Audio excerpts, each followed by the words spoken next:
कैसे हैं आप? आई होप कि आप सब अच्छे होंगे। बच्चों, पिछले वीडियोस मैंने present indefinite tense, past indefinite tense और फ्यूचर इंडेफिनिट टेंस करवाया।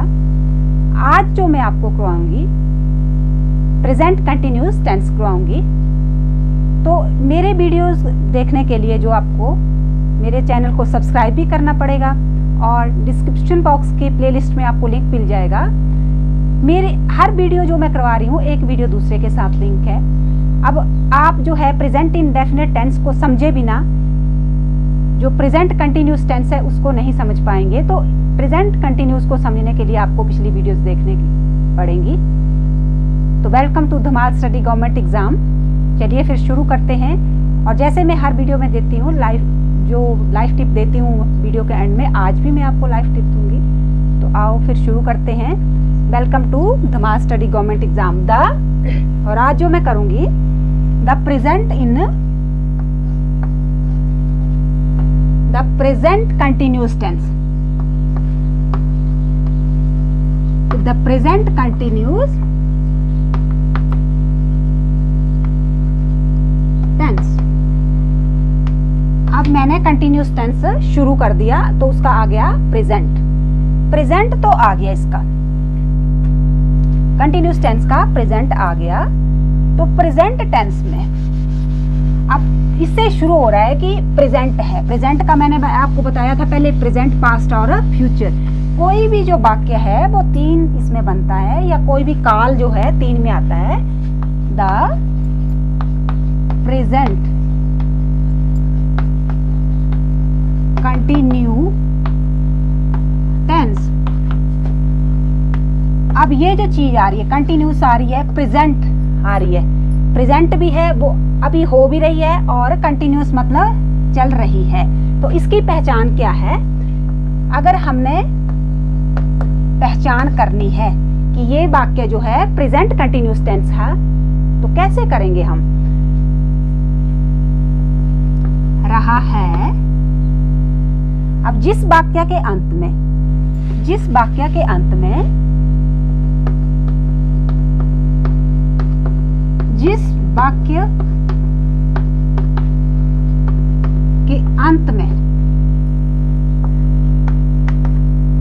रहा है, रही है, रहे हैं इत्यादि आए,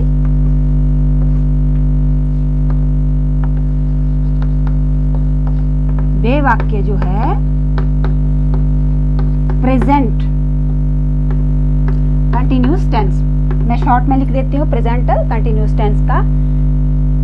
तो ये तो हो गया प्रेजेंट कंटिन्यूस टेंस का है ये वाक्य। इसके साथ आपने बच्चों, ये जो वीडियोस है मेरी सिर्फ बच्चों के लिए नहीं है, ये हर उस व्यक्ति के लिए है जिसको इंग्लिश का नॉलेज करना है और जिसको इंग्लिश बोलनी भी है और लिखनी भी है। तो ऐसा नहीं है ये वीडियो सिर्फ बच्चों के लिए है, सब के लिए है जो इंग्लिश सीखना चाहता है, बोलना चाहता है और इंग्लिश स्पीकिंग करना चाहता है। तो मोस्ट इम्पॉर्टेंट है हर के लिए। बच्चों के लिए तो मोस्ट इम्पॉर्टेंट है ही, क्योंकि उन्होंने अगर आज सीखेंगे तो आगे जाके वो हर चीज़ कर सकते हैं इंग्लिश में, स्पीकिंग, टॉकिंग, एवरीथिंग। इसी तरह से बड़े सीखना चाहते हैं। आजकल हर एग्जाम में जो है इंग्लिश का मोस्ट इम्पॉर्टेंट रोल है। तो इंग्लिश को सीखने के लिए ये जो है टेंसेस हैं मोस्ट इम्पॉर्टेंट है, और विदाउट टेंसेस आपको इंग्लिश कभी नहीं आ सकती। तो ये है पहचान जो है प्रेजेंट कंटिन्यूस टेंस की, ये है जिस वाक्य के अंत में रहा है, रही है, रहे हैं इत्यादि आए, वे वाक्य जो है प्रेजेंट कंटिन्यूस टेंस के होते हैं। अब ये तो हमने कर ली पहचान की ऐसा होगा, तब उसके बाद वो वाक्य जो होगा प्रेजेंट कंटिन्यूस का होगा।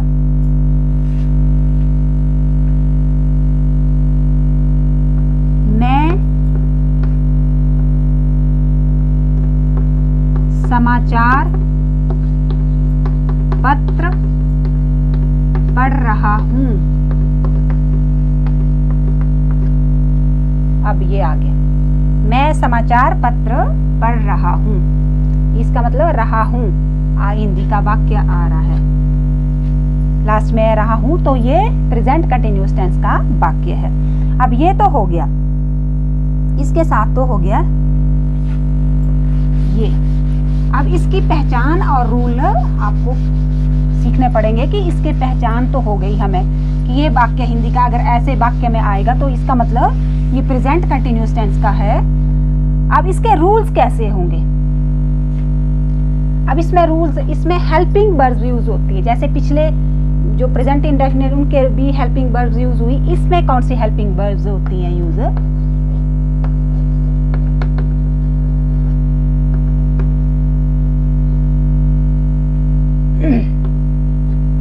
हेल्पिंग वर्ब आई के साथ am, he,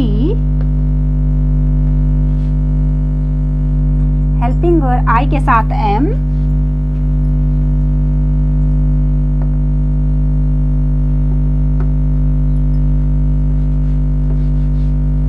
he, she, it, he, she,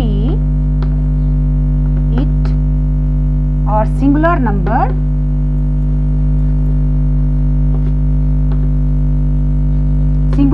के साथ, सिंगुलर नंबर का सब्जेक्ट जो होगा उसके साथ इज होगा यूज, इनके साथ इज का यूज। आई के साथ am, he, she, it singular number के साथ इज का be, you, they, plural, plural जो सब्जेक्ट होगा,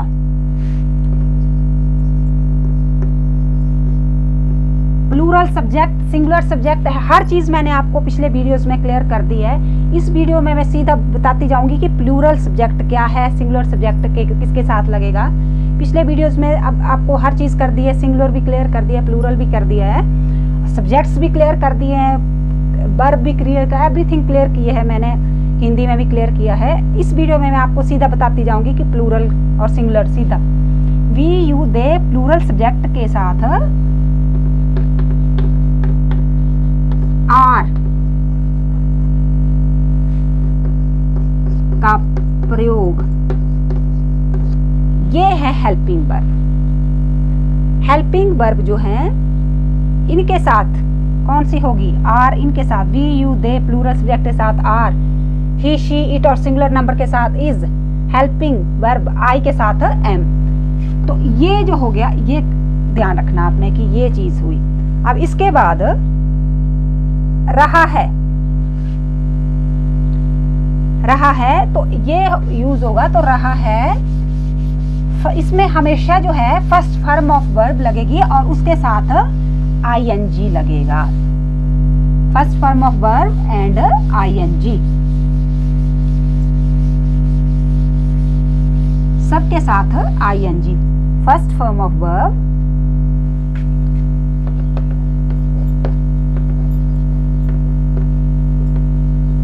वर्ब होगी प्लस आईएनजी। अब सी होता है देखना, अब इसको आईएनजी लग गया, सीइंग, देख रही, रही है, आईएनजी रही, आईएनजी जो लगा रही है, देखना, सी होता है देखना, तो सीइंग रही है। तो ये भी क्लियर हो गया, फर्स्ट फॉर्म ऑफ वर्ब आएगी और आईएनजी आएगा। अब चलिए शुरू करते हैं। इसका रूल जो अफर्मेटिव सेंटेंस में इसका रूल होगा वो कौन सा होगा?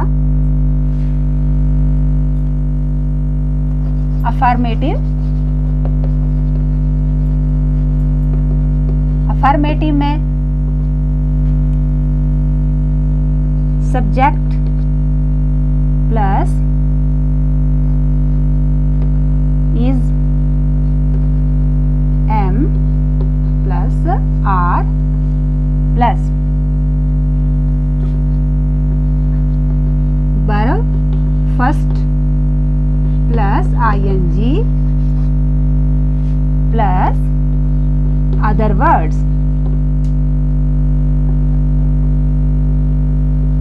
Plus other words. अब ये हो गया अफर्मेटिव सेंटेंस का रूल।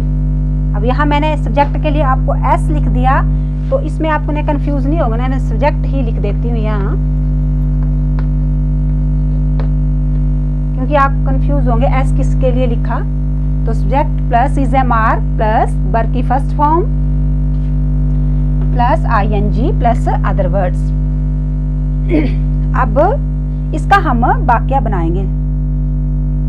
लड़कियां शोर कर रही हैं। लड़कियां शोर कर रही हैं। अब लड़कियां जो हैं शोर कर रही हैं।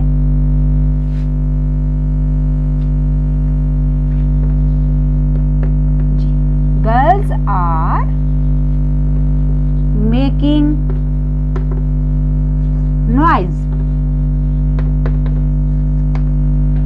Girls are making noise. लड़कियां शोर कर रही हैं। गर्ल्स आर जो बताया मैंने हेल्पिंग वर्ब इस टेंस में लगती है आर। गर्ल्स जो है प्लूरल है, प्लूरल सब्जेक्ट है। प्लूरल सब्जेक्ट में आर का यूज होता है। I B U, आई के साथ एम, ही शी इट के साथ इज और सिंगुलर के साथ बी यू दे और प्लूरल के साथ आर का यूज। तो ये गर्ल्स जो है वो प्लूरल है, इसके साथ आर का यूज हुआ। इसी तरह से जैसे सब्जेक्ट हैं गर्ल्स, इज एम आर, यहाँ से make first form of verb make, ING लग गया साथ में, मेकिंग नॉइज, शोर कर रही हैं। लड़कियां शोर कर रही हैं। तो ये हो गया affirmative sentence present continuous tense का। इसी तरह से जो नेगेटिव आएगा, नेगेटिव सेंटेंस में, नेगेटिव में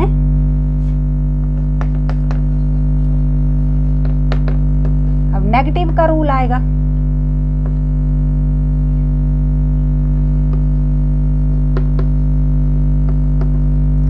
नेगेटिव सेंटेंस में कैसे आएगा? नेगेटिव सेंटेंस में रूल ऐसे आएगा,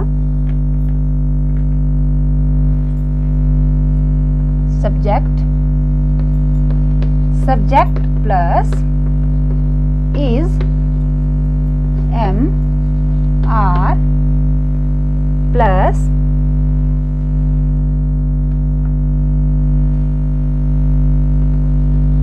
नहीं plus not plus verb first form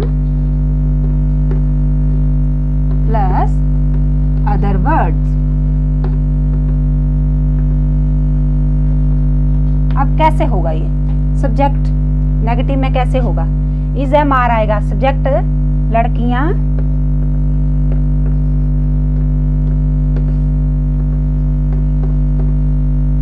शोर नहीं कर रही हैं। लड़कियां जो हैं शोर नहीं कर रही हैं। अब लड़कियां शोर नहीं कर रही हैं, सबसे पहले सब्जेक्ट जो है लड़कियां हैं, गर्ल्स हैं। Girls is am are, are का यूज हुआ था। Girls are not, girls are not making noise. Girls are not making noise. लड़कियां जो हैं शोर नहीं कर रही हैं। तो ये बन गया negative sentence, present continuous tense का नेगेटिव सेंटेंस बन गया।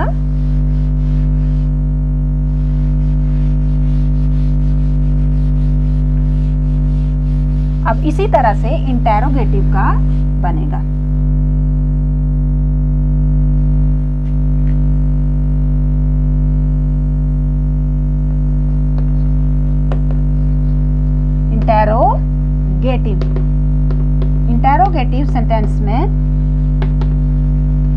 इंटेरोगेटिव सेंटेंस में जो इज एम आर आ जाएगा वो फ्रंट में आ जाएगा।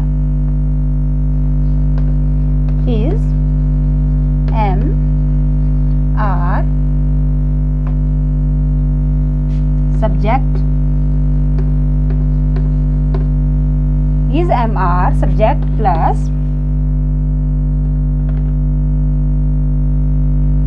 verb फर्स्ट आती है इसमें plus ING plus other words. ये क्लियर हो गया। और लास्ट में जैसे क्वेश्चन मार्क आता है वैसे आएगा। इसको अगर ऐसे किया जाएगा, अदर वर्ड्स क्वेश्चन मार्क आएगा। अब लड़कियां क्या लड़कियां शोर कर रही हैं, क्या लड़कियां शोर कर रही हैं, क्वेश्चन मार्क हिंदी में भी आएगा और इंग्लिश में भी आएगा। Are the girls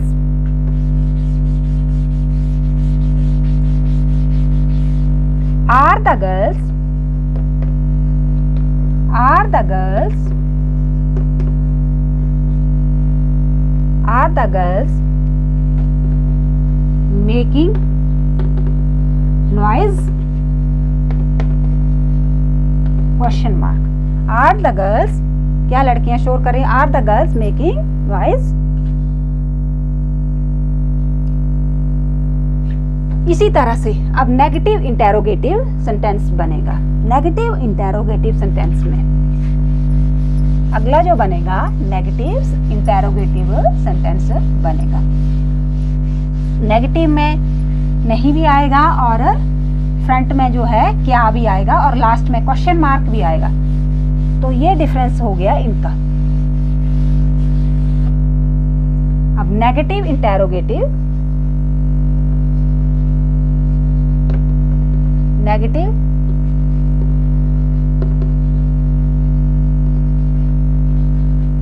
interrogative sentence. अब ये तो हो गया नेगेटिव इंटेरोगेटिव सेंटेंस। अब इसका रूल क्या होगा, नेगेटिव भी है इंटेरोगेटिव भी है, दोनों ही है। तो इसका रूल होगा is MR plus subject plus not plus verb first form plus other words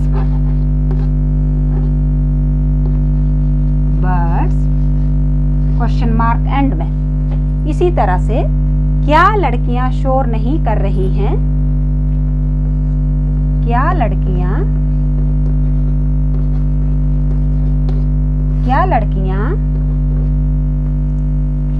शोर नहीं कर रही हैं, क्वेश्चन मार्क। क्या लड़कियां शोर नहीं कर रही हैं, आर the girls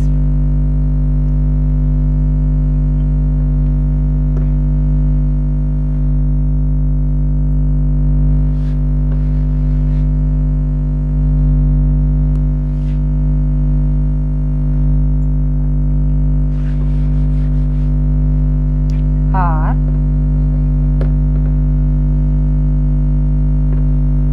not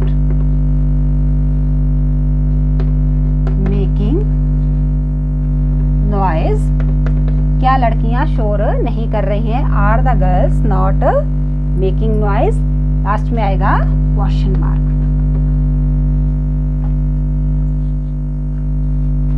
तो ये था आज प्रेजेंट कंटिन्यूअस टेंस, जिसमें मैंने आपको बताया और समझाया भी कि किस तरह से होगा। तो इसको आपने ध्यान से करना है। नेक्स्ट वीडियो में मैं आपको पास्ट कंटिन्यूअस टेंस और फ्यूचर कंटिन्यूअस टेंस करवाऊंगी। तो जैसे मैंने वीडियो के शुरू में बोला था कि वीडियो के लास्ट में मैं आपको लाइफ टिप दूंगी, तो इस वीडियो में आपको जो लाइफ टिप दूंगी वो है बेबी स्टेप्स। बेबी स्टेप्स का मतलब है आपने कोई भी अपने आप में चेंज करना है, कोई भी अच्छी आदत सीखनी है, तो एकदम से सारी पीछे की आदतें एकदम से पूरी बंद नहीं करनी है, उनको धीरे धीरे करना है। Baby steps. बेबी स्टेप्स का मतलब है जैसे बच्चे अपने कदम धीरे धीरे उठाते हैं। बेबी मतलब बच्चा, स्टेप्स मतलब कदम। जैसे बच्चा अपना कदम उठाता है वैसे वैसे आपने। तो आज का लाइफ टिप जो है, आज का जो लाइफ टिप है वो है बेबी स्टेप्स पे। Baby steps.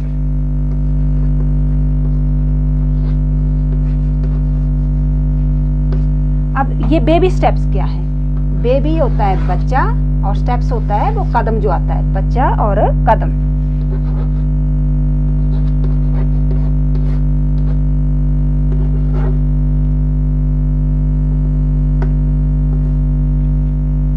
स्टेप्स का मतलब हो गया कदम। बेबी स्टेप्स मतलब यदि आपने कोई अपने आप अंदर अच्छी हैबिट डालनी है और आपने अपनी बुरी आदत छोड़नी है, जैसे आप सुबह 10 बजे तक सोते रहते हैं, क्योंकि आजकल तो ऐसे भी बंद पड़े हुए हैं स्कूल, तो आप 10 बजे तक सोए रहते हैं, जिससे आपका जो रूटीन है वो डिस्टर्ब होता है। रूटीन डिस्टर्ब होता है तो आपका पूरा दिन डिस्टर्ब होता है। तो अगर आपने इसमें चेंज लाना है कि मुझे जल्दी उठना है सुबह, ताकि मैं अपना पूरे दिन का जो है सिस्टम ढंग से बना सकूं, तो इसको आपने एकदम से नहीं करना है कि मैंने कल सुबह जल्दी उठना है तो आप 10 बजे की जगह 7 बजे ही उठ गए एकदम से। ऐसे नहीं करना है, बेबी स्टेप्स लेने। अगर आप 10 बजे उठते हैं डेली, तो आपने धीरे धीरे क्या करना है, आपने 9:30 उठने का डिसाइड करना कि मैं कल 9:30 उठूंगा। फिर नेक्स्ट डे आप 9 बजे डिसाइड करेंगे कि मैं 9 बजे। अगर आप आधा घंटा नहीं कर सकते हैं इसको तो इसको आप 15 मिनट भी लेस कर सकते हैं। जरूरी नहीं है आपका आधा घंटा ही लेस करना एकदम से। आप जैसे 1:45 पे उठूंगा, मैं सिर्फ 15 मिनट का फर्क डालूंगा। कल के लिए मेरा 15 मिनट का फर्क होगा और मैं 15 मिनट पहले उठूंगा। धीरे धीरे ये स्टेप्स करने। ये तो हुआ उठने के स्टेप्स। इसी तरह से अगर आप पढ़ाई करते हैं और पढ़ने में जो आपको डिफिकल्टी होती है, आप लर्न नहीं कर पाते, तो एकदम से डिसाइड नहीं करना कि मुझे ये पूरे का पूरा जो लेसन है वो लर्न करना है। ऐसा नहीं करना है। आपने ये मुझे आज जो करनी है ये 4 लाइन्स लर्न करनी है। 4 लाइन्स नहीं लर्न करनी है। आज के लिए मेरी ये 4 लाइन्स है लर्न करने के लिए। ऐसे कर करके आपने 4 लाइन्स करके नेक्स्ट टाइम को आपने 8 करनी है। फिर उसके बाद 4 और बढ़ा देनी है, 2 बढ़ा देनी, या 4 का रखना होगा सिस्टम तो 4 का रखना। इस तरीके से आपने स्टडी का लेवल अपना धीरे धीरे धीरे धीरे बढ़ाना। एकदम से नहीं बढ़ाना कि आज मैंने 2 घंटे पढ़ाई की, 1 घंटा पढ़ाई की, तो कल मैं 4 घंटे पढ़ूंगा। ऐसे नहीं करना है। अगर आज आप 2 घंटे पढ़े, 2 घंटे पढ़े, तो कल आपने इतना घंटा बढ़ा देना है पढ़ाई का।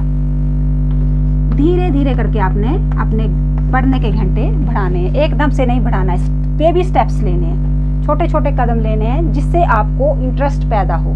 एकदम से आप बढ़ाएंगे किसी चीज़ को, अगर आधा घंटा 1 घंटा एकदम से बढ़ा दिया कि मैं आज 2 घंटे पढ़ूंगा, कल 3 घंटे पढ़ूंगा, ऐसे नहीं कर पाएंगे आप। धीरे धीरे घंटे अपने कम करने हैं। 15-20 मिनट आगे बढ़ाना है। 20 मिनट बढ़ा दो, 40 मिनट, अपनी जो आपकी कैपेसिटी है उसके हिसाब से करना है। लेकिन उठाने बेबी स्टेप्स हैं। बेबी स्टेप्स के अकॉर्डिंग ही आपने अपने इसको अपनाना है, ताकि आप नहीं तो आप अगर ऐसे डिसाइड करेंगे कि मुझे आज मैंने 2 घंटा ही पढ़ा तो कल मैं 3 पढ़ूंगा, आप कल 3 घंटे नहीं पढ़ पाएंगे, हालांकि आप 2 घंटे से भी पीछे आ जाएंगे। तो आपने क्या करना है, बेबी स्टेप्स लेने हैं कि 15 मिनट मुझे आगे बढ़ाने हैं। अपनी लाइफ को आगे करने के लिए आपको ये बेबी स्टेप्स बहुत हेल्प करेंगे। आज के लिए इतना ही। Thank you very much.